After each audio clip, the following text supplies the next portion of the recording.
আল্লাহর রাসূল লিডার কেমন, তিনি নিজেও খন্দক খনন করার কাজে ব্যস্ত হয়ে পড়লেন। সাহাবায়ে কেরাম বললেন, হুজুর আপনি চেয়ার নিয়ে বসে থাকবেন, আমাদেরকে আপনি শুধু বলবেন। রাসূল বললেন, আমি এই রকম লিডার না যে শুধু আদেশ করে নিজে কাজ করে না, এমন লিডার আমি না। তোমরা যেমন কাজ করো আমিও ইসলামের জন্য কাজ করতে চাই। জোরে কোন সুবহানাল্লাহ। রাসূলও কাজ করতেছেন, কাজ করতে করতে সাহাবায়ে কেরাম বলেন, ইয়া রাসূলুল্লাহ একটা পাথর বের হয়েছে, এই পাথরটা আমরা কেউ উঠাইতে পারি না। রাসূল চলে গেলেন, বলে কত বড় পাথর, কোনো সাহাবী উঠাইতে পারে না। রাসূল একটা লাঠি হাতের ভিতরে নিলেন, বিসমিল্লাহ বলে যখন সেই শক্ত পাথরের উপরে যখন আঘাত করলেন, সঙ্গে সঙ্গে পাথরটা চূর্ণ বিচূর্ণ হয়ে গেল। জোরে কোন সুবহানাল্লাহ। সাহাবায়ে কেরাম বলতেছেন, ইয়া রাসূলুল্লাহ কয়েকদিন যাবত এই খন্দকের গর্ত পরীক্ষা খনন করতেছি, আর তো সহ্য হয় না, ইসলামের জন্য অত্যন্ত কষ্ট, ক্ষুধার জ্বালা। সাহাবায়ে কেরাম নিজের শরীর থেকে জামাটা উঠাইয়া বিশ্বনবীকে দেখাইলেন। রাসূল তাকায় দেখলেন প্রত্যেকটা সাহাবী একটা করে পাথর বেঁধেছে।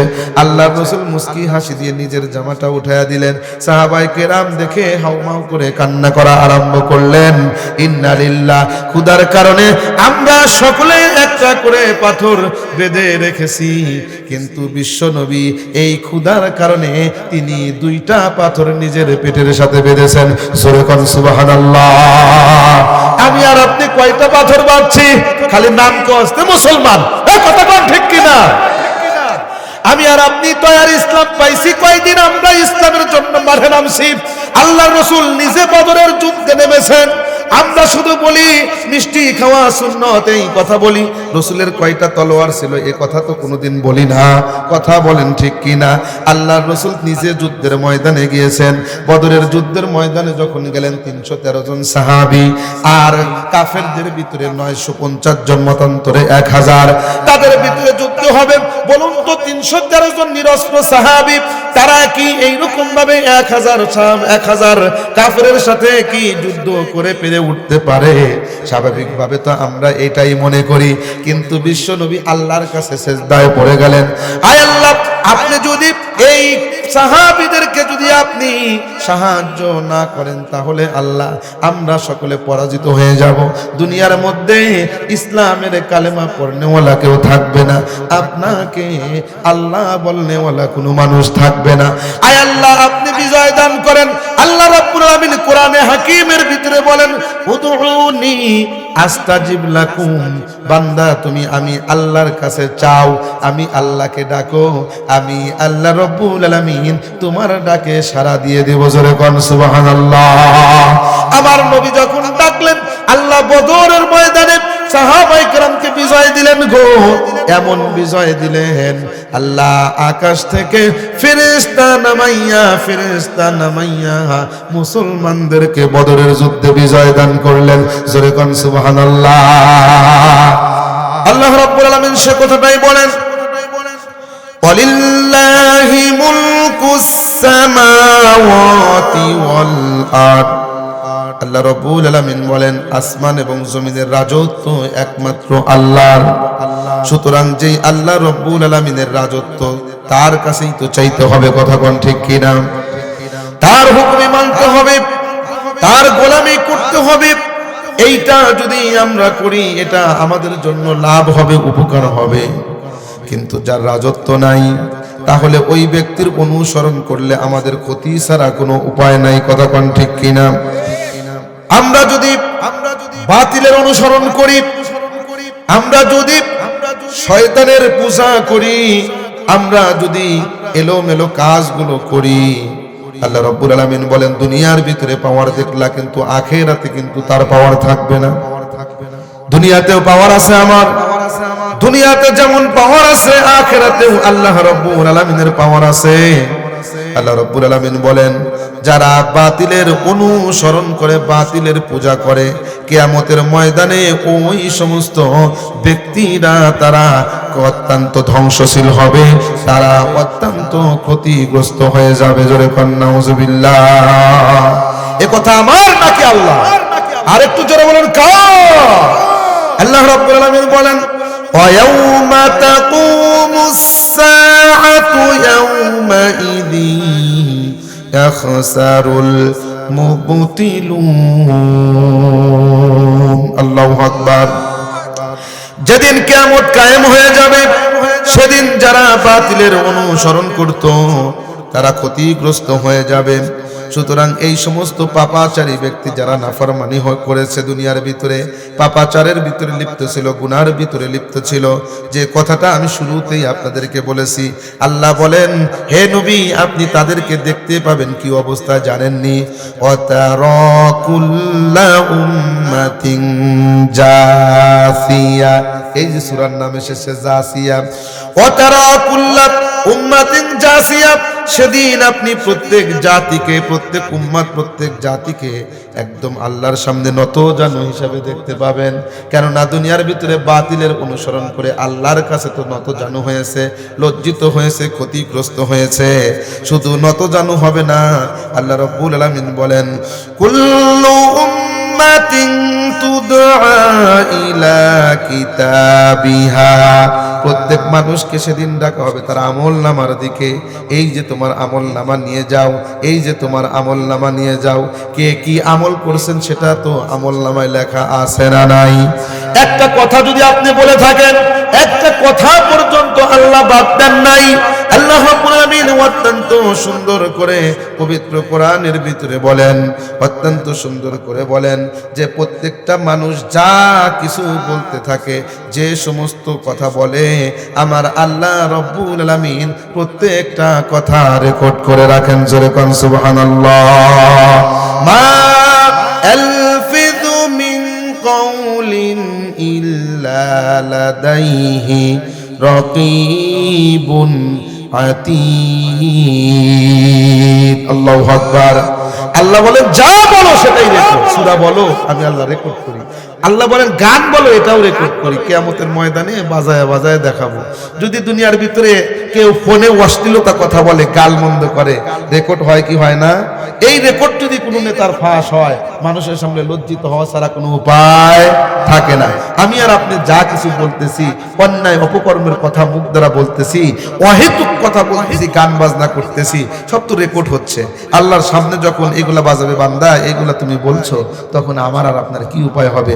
আল্লাহর সামনে লজ্জিত হওয়া ছাড়া কোনো উপায় থাকবে?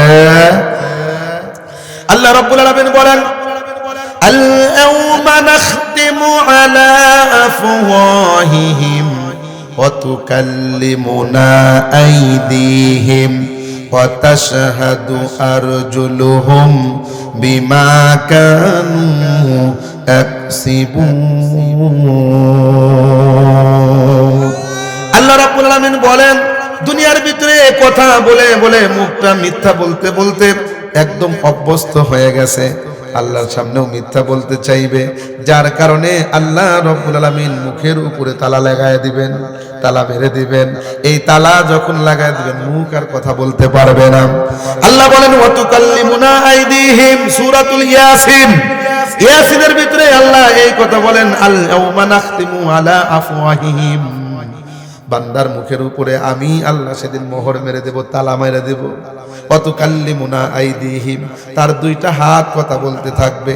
এই হাত দ্বারা কোন জায়গায় চুরি করছে, কোন জায়গায় অন্যায় অপকর্ম করছে, অনার্থকভাবে কাকে মারছে, এই হাত দ্বারা যত খারাপ কাজ করছে সব কথা হাত বলে দেবে।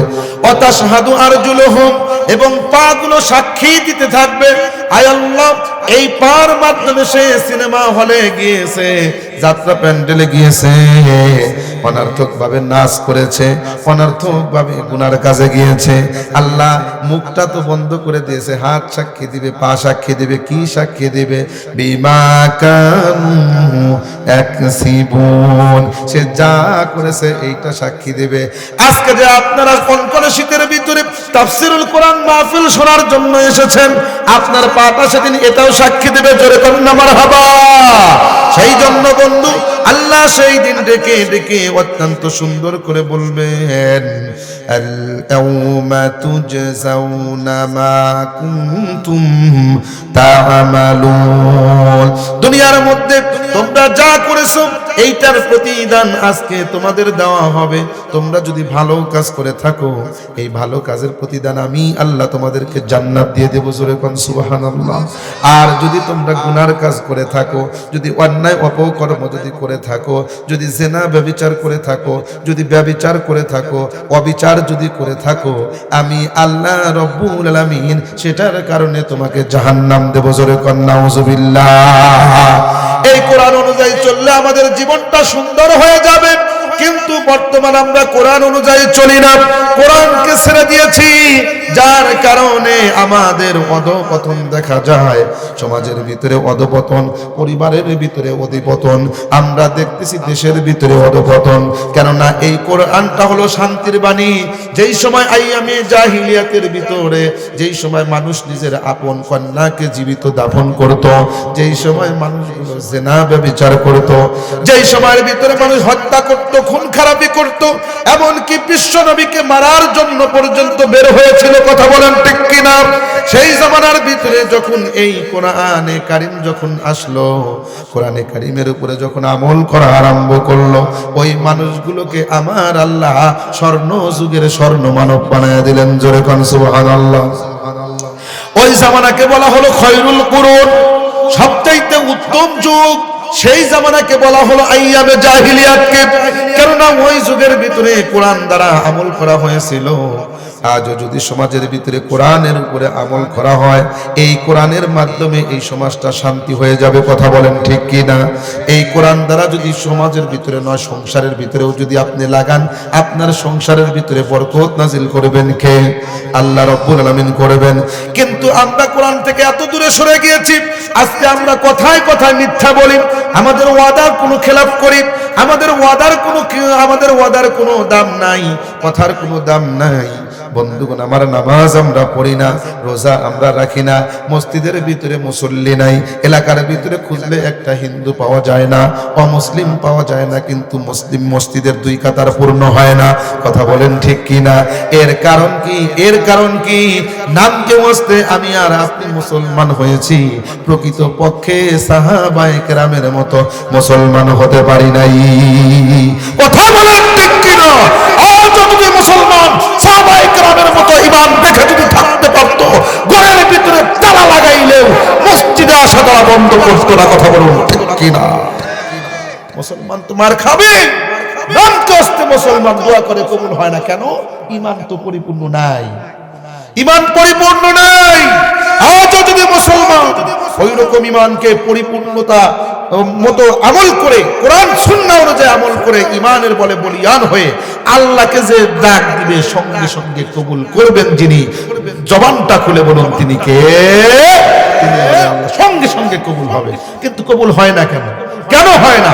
এর কারণ হলো আমরা নিজেরা, আমাদের মুখের তো দাম নাই, হারাম মাল ভক্ষণ করি, কথায় কথায় মিথ্যা বলি, বেইনসাফি করি। এমনকি ঘরের ভিতরে আপনি একটা মাছ আইনা দিচ্ছেন, সে মাছটাও আপনার বিবি সাহেব বেইনসাফি করে। কিভাবে? মাছটা কুটছে, ছেলেকে মাথাটা দেয়, সাথে একটা বড় চাকাটাও দেয়, মেয়েরে লেঞ্জাটা ছোট করে রাখে, ওই মেয়েরে ওইটাকে দেয়। অনেক মা এমন আছে না নাই? কথা কোন আছে না নাই? ছেলে 3 বেলা গোস্ত ছাড়া খায় না, মেয়েরে ভর্তা ছানা ছাড়া খানা হয় না। এমন মা অনেক আছে। বন্ধুগণ আমার, এমন বাবাও আছে। 2 নম্বরের চূড়ান্ত পর্যায়ে হজ, সারা জীবন তো ঠকাইছে, হজ করতে যাবে, হজের পূর্বে ডেকে বলে, মা তোমাদেরকে তো আমি কত টাকা খরচ করে বিয়ে দিয়ে দিয়েছি, আমি তো হজ করতে যাব, তোমাদের তো আমি ঠকাবো না, সুতরাং আমার 20 বিঘা সম্পত্তি, 20 বিঘা সম্পত্তির ভিতরে আমার একটা মাত্র সন্তান, এরে আমি 19 বিঘা দিলাম, তোমাদেরই তো ভাই, 19 বিঘা সম্পত্তি তারে দিলাম, আর 1 বিঘা সম্পত্তি তোমরা 7 বোন ভাগ করে নিও। এই 1 বিঘা সম্পত্তি ফসলি জমিতে যা দেখে নাই, কোথায়? নদী ভাঙ্গনে ভাঙ্গা যেটা খাস হয়ে গেছে, ওই জায়গার ভিতরে কয় এইখান থেকে তোমরা নিও। এমন বাবা আছে না নাই? শুধু তাই নয়, অনেক ভাই আছে, বাবা মারা গেছে, বোনদের সম্পত্তি জবরদখল করে খায়। এমনও ভাই আছে যে নিজের ভাইয়ের, আপন ভাইয়ের সম্পত্তিকে বোন দখল করে খায়। এইরকম বেইনসাফি যারা করবে, আল্লাহ রাব্বুল আলামিন বলেন, এই মানুষগুলা যত ইবাদতই করুক না কেন, হক নষ্ট করার কারণে, ইনসাফ ভিত্তিক সমাজ কায়েম না করার কারণে, অবিচার করার কারণে জাহান্নামের আগুনে জ্বলতে হবে। কথা বলুন ঠিক কি না? চলতে হবে। কেননা আল্লাহ বলছেন যে ছেলে যা পাবে মেয়ে তার অর্ধেক পাবে। আল্লাহ যেটা বিধান করলেন আপনি সেটা করেন না কেন? আপনি কেন নিজের আইন সেখানে প্রয়োগ করলেন? আমার বন্ধুগণ, বিচারের ভিতরে আমাদের প্রহসনের বিচার, মাতবার সাহেব বিচার করতেছে, এলাকার ভিতরে বিচার এসে গেল। কেমন বিচার কয় মাতবার সাহেব? এই যে দেখেন এলাকার ভিতরে একটা ছাগল চুরি হয়েছে। কি চুরি হয়েছে? ছাগল চুরি হয়েছে। মাতবার সাহেব এইবার ডেকে বলে বিচার হবে কঠিন। আমার এলাকার ভিতরে ছাগল চুরি, এইটা তো মেনে নেওয়া যায় না। বলে কি? পরিপূর্ণ ছাগলের দাম দিতে হবে, সাথে 10টা জুতার বাড়ি। সকলের সামনে 10টা জুতার বাড়ি মারার জন্য বললো। 10টা জুতার বাড়ি মারার জন্য যখন উঠছে, ছেলেটা ডাক দেখা, মাতবার সাহেব থামেন, ছাগল আমি একলা খাই নাই, আপনার ছাওয়ালও আছে। দেখছেন নি কারবার? এইবার মাতবার দেখে আমার ছেলের দিকে তো বিচার, 10টা যদি ওরে মারি, এখন তো 10টা আমার ছেলেরও মারা লাগে। মাতবারের ছেলে যদি আমার বিচারে যদি জুতার বাড়ি খায়, তাহলে জুতার বাড়িটা আমার উপরেই পড়ে। তাহলে এখন কি করা যায়? তখন বিচার করে, ছাগল খাইছে কার? আমার। তো ছাগল কয়টা আছে? 5টা। 5টা ছাগল আছে, এর ভিতরে একটা ছেলেপেলেরা খাইছে, এর জন্য আবার বিচার দেওয়া লাগে? এ সমস্ত বয়সে ছেলেপেলেরা একটু এরকম কাজ করেই থাকে। দেখছেন নি কারবার? বিচার ঢিলা হয়েছে না? কতক্ষণ ঢিলা হয়েছে না? আজকে আমাদের বিচার তো এমন, মাথায় তেল যার বিচারের রায় তার। কথা বলেন ঠিক কিনা? এমন বিচার করা যাবে না। যদি আপনার আপনজন হয়, ইসলাম শিক্ষা দেয়। যদি আপনার বাবাও হয়, আপনি যদি জজ হন, অথবা আপনি যেখানে বিচার করতেছেন আপনার সন্তান হোক, বাবা হোক, আপনজন হোক, ইসলাম শিক্ষা দেয় ন্যায় বিচার করতে হবে। আপনি যদি ন্যায় বিচার না করে প্রহসনের বিচার করলেন, আপনি যদি অবিচার যদি আপনি করেন, নিরীহ লোককে ফাঁসাইয়া দিয়া আপনি দোষী ব্যক্তিকে আপনি খালাস দিয়ে দিলেন, এমন আচরণ যদি আপনার ভিতরে পাওয়া যায়, আল্লাহর আদালতে আসামির কাজ করায় দাঁড়াতে হবে। চিল্লায় বলুন কথা ঠিক কিনা? আল্লাহ রাসূল শিক্ষা দেন ইনসাফ ভিত্তিক সমাজ কায়েম করতে হবে। কেন না বিচার এটা হলো আমার আল্লাহ রাব্বুল আলামিনের সিফাত। আমার আল্লাহ রাব্বুল আলামিন তো বিচার করবেন হাসরের দিনে। কথা কোন ঠিক কিনা? দুনিয়ার ভিতরে এই বিচারের কিছু কাজ করার জন্য মানুষদেরকে আল্লাহ রাব্বুল আলামিন আদেশ করেছেন, ইন্নাল্লাহা ইয়া'মুরু বিল আদল। আল্লাহ বলেন তোমরা ন্যায় বিচার প্রতিষ্ঠিত করো, ন্যায় বিচার করো। এই ন্যায় বিচারটা যারা করবে, আল্লাহ রাব্বুল আলামিন বলেন কিয়ামতের ময়দানে এই মানুষগুলোর সম্মান আমি আল্লাহ বাড়িয়ে দেব। তাদেরকে আমি আল্লাহ জান্নাতের ভিআইপি মেহমান বানায় দেব। জোরে কোন সুবহানাল্লাহ। আর যারা সঠিক বিচার করবে না, অবিচার যারা করবে, আমি আল্লাহ রাব্বুল আলামিন ওই সমস্ত মানুষের উপরে রাগান্বিত হয়ে যাব। কিয়ামতের ময়দানে তো আমার বিচারের কাঠগড়ায় তাকেও দাঁড়াইতে হবে। কথা বলেন ঠিক কিনা? ওই সময় আমি আল্লাহ এটার বদলা নেব। সে যা করেছে আমি আল্লাহ এইটার বিচার তার উপরে করে দেব। যার কারণে আল্লাহ রাসূল এটাই ইসলাম শিক্ষা দেয়। আল্লাহ রাসূল বলেন আপনজন যদি হয় তবুও বিচারের ভিতরে অন্যায় করা যাবে না, সঠিক ন্যায় বিচার করতে হবে। এই কথাটা যদি আমি আপনাদেরকে বুঝাইতে চাই, তাহলে কোরআন ছেড়ে আমাদের হাদিসের দিকে একটু যাইতে হবে। হাদিস শরীফের ভিতরে এসেছে আল্লাহ রাসূল সাল্লাল্লাহু আলাইহি ওয়াসাল্লাম ইসলাম ধর্ম প্রচার করার জন্য যেই রকম কষ্ট করেছেন, ইসলামের জন্য যত কষ্ট করেছেন, আমার আর আপনার এত কষ্ট করা লাগে নাই। এই মজলিসের ভিতরে, মাহফিলের ভিতরে যারা আছেন, বলুন তো ইসলামের জন্য কয়জন কয়টা দাঁত ভাঙছেন? আছেন? তাইলেই তো মুসলমান। ইসলামের জন্য শরীরের কয়টা রক্ত, কয় ফোঁটা রক্ত ফালাইছেন? ফালান নাই। ইসলামের জন্য কয়দিন না খায়া থাকছেন? ইসলামের জন্য থাকেন নাই। বরঞ্চ তাফসীরুল কোরআন মাহফিলের কালেকশন করতে গেলে একজন যদি ফকির বলেছে বা অন্য ধরনের কোনো কথা বলেছে, মনটা খারাপ করে আপনি কালেকশন করাই বাদ দিয়ে দিছেন। দেখেন ইসলামের জন্য, মসজিদের জন্য আপনি একটু মানুষের কথাটা সহ্য করতে পারলেন না, কিন্তু এই ইসলামের জন্য সাহাবায়ে কেরাম তারা নির্যাতন সহ্য করেছেন, জীবন পর্যন্ত দিয়েছেন। কথা বলেন ঠিক কিনা? খন্দকের যুদ্ধের কথাটা সংক্ষেপে বলি। যখন কাফেররা আসবে, সাহাবায়ে কেরাম পরামর্শ দিলেন, যে খন্দক খনন করা হোক, গর্ত খনন করা হোক, আল্লাহর রাসূল লিডার কেমন, তিনি নিজেও খন্দক খনন করার কাজে ব্যস্ত হয়ে পড়লেন। সাহাবায়ে কেরাম বললেন, হুজুর আপনি চেয়ার নিয়ে বসে থাকবেন, আমাদেরকে আপনি শুধু বলবেন। রাসূল বললেন, আমি এই রকম লিডার না যে শুধু আদেশ করে নিজে কাজ করে না, এমন লিডার আমি না। তোমরা যেমন কাজ করো আমিও ইসলামের জন্য কাজ করতে চাই। জোরে কোন সুবহানাল্লাহ। রাসূল কাজ করতেছেন, কাজ করতে করতে সাহাবায়ে কেরাম বলেন, ইয়া রাসূলুল্লাহ, একটা পাথর বের হয়েছে, এই পাথরটা আমরা কেউ উঠাইতে পারি না। রাসূল চলে গেলেন, বলে কত বড় পাথর, কোনো সাহাবী উঠাইতে পারে না। রাসূল একটা লাঠি হাতের ভিতরে নিলেন, বিসমিল্লাহ বলে যখন সেই শক্ত পাথরের উপরে যখন আঘাত করলেন, সঙ্গে সঙ্গে পাথরটা চূর্ণ বিচূর্ণ হয়ে গেল। জোরে কোন সুবহানাল্লাহ। সাহাবায়ে কেরাম বলতেছেন, ইয়া রাসূলুল্লাহ, কয়েকদিন যাবত এই খন্দকের গর্ত পরীক্ষা খনন করতেছি, আর তো সহ্য হয় না, ইসলামের জন্য অত্যন্ত কষ্ট, ক্ষুধার জ্বালা। সাহাবায়ে কেরাম নিজের শরীর থেকে জামাটা উঠাইয়া বিশ্বনবীকে দেখাইলেন। রাসূল তাকায়া দেখলেন প্রত্যেকটা সাহাবী একটা করে পাথর বেঁধেছে। আল্লাহর রাসূল মুস্কি হাসি দিয়ে নিজের জামাটা উঠাইয়া দিলেন। সাহাবায়ে কেরাম দেখে হাউমাউ করে কান্না করা আরম্ভ করলেন। ইন্না লিল্লাহ, ক্ষুধার কারণে আমরা সকলে একটা করে পাথর বেঁধে রেখেছি, কিন্তু বিশ্বনবী এই ক্ষুধার কারণে তিনি দুইটা পাথর নিজের পেটের সাথে বেঁধেছেন। জোরে কোন সুবহানাল্লাহ। আমি আর আপনি কয়টা পাথর বাঁধছি, খালি নাম কস্তে মুসলমান, কথা কোন ঠিক কিনা? আমি আর আপনি তো আর ইসলাম পাইছি কয়দিন, আমরা ইসলামের জন্য মাঠে নামছি। আল্লাহর রাসূল নিজে বদরের যুদ্ধে নেমেছেন, আমরা শুধু বলি মিষ্টি খাওয়া সুন্নত, এই কথা বলি। রাসূলের কয়টা তলোয়ার ছিল এ কথা তো কোনোদিন বলি না, কথা বলেন ঠিক কিনা? আল্লাহর রাসূল নিজে যুদ্ধের ময়দানে গিয়েছেন। বদরের যুদ্ধের ময়দানে যখন গেলেন 313 জন সাহাবী, আর কাফেরদের ভিতরে 950 জন, মতান্তরে 1000, তাদের ভিতরে যুদ্ধ হবে। বলুন তো 313 জন নিরস্ত্র সাহাবী, তারা কি এইরকম ভাবে 1000 কাফেরের সাথে কি যুদ্ধ করে পেরে উঠতে পারে? স্বাভাবিকভাবে তো আমরা এটাই মনে করি, কিন্তু বিশ্বনবী আল্লাহর কাছে সিজদায় পড়ে গেলেন। আয় আল্লাহ, আপনি যদি এই সাহাবীদেরকে যদি আপনি সাহায্য না করেন, তাহলে আল্লাহ আমরা সকলে পরাজিত হয়ে যাব।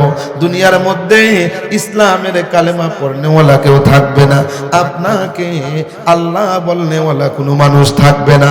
আয় আল্লাহ, আপনি বিজয় দান করেন।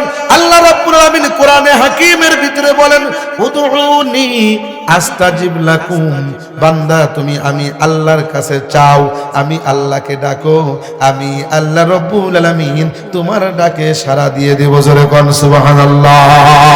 আমার নবী যখন ডাকলেন, আল্লাহ বদরের ময়দানে সাহাবায়ে কেরামকে বিজয় দিলেন গো, এমন বিজয় দিলেন, আল্লাহ আকাশ থেকে ফেরেশতা নামাইয়া মুসলমানদেরকে বদরের যুদ্ধে বিজয় দান করলেন। জোরে কোন সুবহানাল্লাহ। এমন বিজয় দান করলেন, 70 জন কাফের মারা গেল। ওই যুদ্ধের ভিতরে 70 জন কাফেরকে আবার গ্রেফতার করে বন্দী করে নিয়ে আসা হলো। 70 জনকে যখন নিয়ে আসা হলো গো, আল্লাহর রাসূল সাল্লাল্লাহু আলাইহি সাল্লাম সাহাবীদের ভিতরে ভাগ করে দিলেন, তুমি 2 জনকে রাখবে, তুমি 2 জনকে রাখবে, এইভাবে 70 জনকে ভাগ করে দিলেন। রাত্রি বেলায় আল্লাহর রাসূল সাল্লাল্লাহু আলাইহি ওয়াসাল্লাম আর ঘুমান না। সাহাবায়ে কেরাম জিজ্ঞাসা করলেন, নবী গো, কেন আপনি ঘুমান না, কারণ কি? আমার নবী কান্না করতেছেন। সাহাবায়ে কেরাম বলেন, হুজুর আপনার কি মার কথা মনে পড়ছে নাকি? আপনার কি বাবার কথা মনে পড়ে গেছে নাকি? নবী বলেন, মায়ের কথা বাবার কথা অত্যন্ত কষ্টের, কেননা মা বাবার কথা মনে করলে তো আপনাদেরও কান্না চলে আসবে যাদের নাই। কেননা আল্লাহর রাসূল বলেন, বাবাকে তো স্বচক্ষে কখনো দেখি নাই, আমার জন্মের 6 মাস পূর্বেই তো তিনি মারা গেছেন। আমার মা ছোট্ট অবস্থায় আমাকে রেখে তিনিও দুনিয়া ছেড়ে বিদায় নিয়েছেন। তাদের কথাটা অত্যন্ত কষ্টের, ঠিক আছে, তবে আজকে আমি মা বাবার জন্য কাঁদি না। আমার আব্বার নাম হলো আব্দুল্লাহ, আমার আব্বার আপন ভাই নাম হলো তার আব্বাস। আমার চাচা আব্বাস এই বদরের যুদ্ধে 70 জন কাফেরের সাথে বন্দী হয়ে আসছে। এই যে পাশের রুমের ভিতরে আমার চাচা কান্না করতেছে, কেননা আব্বাস রাদিয়াল্লাহু তাআলা আনহু তিনি ছিলেন অত্যন্ত ধনাঢ্য সাহাবী। কিতাবের ভিতরে লেখে এত ধনী সাহাবী ছিলেন যার শরীরের জামার বুতামটাও ছিল স্বর্ণের বুতাম। জোরে কোন মারহাবা। এই আব্বাস রাদিয়াল্লাহু তাআলা আনহু তিনি সুখের মানুষ, শিল্পপতি মানুষ। তিনি আজকে জেলখানার ভিতরে কষ্ট সহ্য করতে না পেরে কান্না করছেন, যার কারণে বিশ্ব নবীও কান্না করতেছেন। সাহাবায়ে কেরাম বললেন, নবী গো, আপনি আপনার চাচার জন্য কান্না করতেছেন, আমরা সহ্য করতে পারি না। আপনার কান্না আমরা কখনো মেনে নিতে পারি না গো নবী। আপনার কাছে আবেদন রাখতে চাই, আপনি আপনার চাচাকে মুক্ত করে দেন। আমার নবী ডাক দেয়া বললেন, ও সাহাবীরা কি বললে? আমার চাচা হলে কি সে ভিআইপির মর্যাদা পাবে নাকি? আমল যাকে পিছিয়ে দেয় বংশ তাকে আগায়া দিতে পারে না। কথা বলেন ঠিক কি না? আমার চাচা হয়েছে তাতে কি হয়েছে? আরো যে 69 জন বন্দী হয়েছে তারাও তো কোনো মুসলমানের চাচা, কারো বাবা, কারো সন্তান। আমার চাচার যেমন মায়া আছে, আমার চাচার যেমন দাম আছে রে, তাদেরও বাবার তেমন মায়া আছে, তাদের বাবার তেমন দাম আছে। আমার চাচাকে মুক্তি করলে তাদের চাচারা কি অপরাধ করলো? সুতরাং ইসলাম কখনো অবিচার শিক্ষা দেয় না। আমি রাসূলুল্লাহ তোমাদের মাঝে ইনসাফ কায়েম করতে চাই। জোরে কোন সুবহানাল্লাহ। নবী মুক্তি দিলেন না, এইবার করলেন কি? সাহাবায়ে কেরামকে নিয়ে বসলেন, এই 70 জন কাফেরকে এখন কি করা যায়? বিশ্ব নবী এইবার ডেকে ডেকে বলতেছেন, ডান পাশেই ছিলেন হযরতে আবু বকর, হাতটা ধরলেন, ডেকে বলছেন, আবু বকর তোমার রায়টা কি, তোমার মতটা কি? আবু বকর সিদ্দিক রাদিয়াল্লাহু তাআলা আনহু নরম দিলের মানুষ। আবু বকর রাদিয়াল্লাহু তাআলা আনহু তিনি জবাব দিলেন, ইয়া রাসূলুল্লাহ, এই মানুষগুলার কাছ থেকে কিছু জরিমানা নেওয়া হোক, কিছু মুক্তিপণ আদায় করা হোক, কেননা টাকা নিয়ে তাদেরকে ছেড়ে দেন, ভবিষ্যতে তারা মুসলমান হইতে পারে। বাম পাশেই ছিলেন হযরতে ওমর। আল্লাহর রাসূল ওমরকে হাতটা ধরে বললেন, ওমর তোমার মতটা কি? আপনারা বলুন তো, হযরতে ওমর রাদিয়াল্লাহু তাআলা আনহু নরম মানুষ না গরম মানুষ? এত গরম মানুষ কিতাবের ভিতরে লেখে, হযরত ওমর ফারুক যেই রাস্তা দিয়া যায় 40 দিন পর্যন্ত শয়তান সেই রাস্তা দিয়া যায় না। মারহাবা কোন? আল্লাহ এবং রাসূলের ব্যাপারে ওমর কখনো আপোষ করে না, যার কারণে আল্লাহর রাসূল বলেন, দুনিয়ার ভিতরে আমার ওমরের কোনো বন্ধু রইল না। কেননা বাতিলের সাথে আপোষ করা হযরত ওমর শেখে নাই। মারহাবা জোরে কোন? হযরত ওমরকে বললেন, ও ওমর, এই কাফেরদেরকে কি করা যায় একটু পরামর্শ দাও। হযরত ওমর রাদিয়াল্লাহু তাআলা আনহু তিনি ডেকে ডেকে বলতেছেন, ইয়া রাসূলুল্লাহ, এই মানুষগুলা কেন এসেছে? বলে এই মানুষগুলা যুদ্ধ করার জন্য এসেছে। কার বিপক্ষে যুদ্ধ? বলে আল্লাহর বিপক্ষে যুদ্ধ, মুসলমানের বিপক্ষে যুদ্ধ, রাসূলের বিপক্ষে যুদ্ধ করার জন্য আসছে। ওমর ফারুক বললেন, তাহলে এরা হলো আল্লাহর দুশমন, এরা নবীর দুশমন, এরা ইসলামের দুশমন, এরা মুসলমানের দুশমন। আপনার কাছে প্রশ্ন রাখতে চাই গো নবী, আপনাকে বলতে চাই, ডাস্টবিন থেকে ময়লা আবর্জনার দুর্গন্ধ পাওয়া যায়, কখনো আতরের সুঘ্রাণ পাওয়া যায় না। এই মানুষগুলা হলো ভাইরাস, এই মানুষগুলা হলো ক্যান্সার। এদেরকে রাখলে পরে সমাজের ভিতরে আরো ক্ষতি হবে, ইসলামের ক্ষতি করার চেষ্টা করবে গো নবী। আমার মত হলো, আপনি যদি অভয় দেন বলতে পারি। নবী বললেন, বলো। ওমর ফারুক রাদিয়াল্লাহু তাআলা আনহু বলতেছেন, আমার মত হলো এদের প্রত্যেককে হত্যা করে দেওয়া হবে। শুধু হত্যা করে দেওয়া হবে না, যার যার নিকট আত্মীয় মুসলমান আছে তারা তাদেরকে হত্যা করবে। যেমন আমার আত্মীয় যে আছে আমি তাকে হত্যা করব।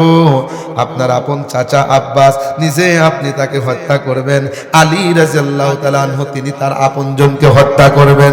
এই রকম ভাবে যার বাবা মুসলমান তার সন্তান যুদ্ধ করার জন্য এসেছে, সে তার সন্তানকে হত্যা করবে। এই রকম প্রত্যেক আপনজনকে হত্যা করবে।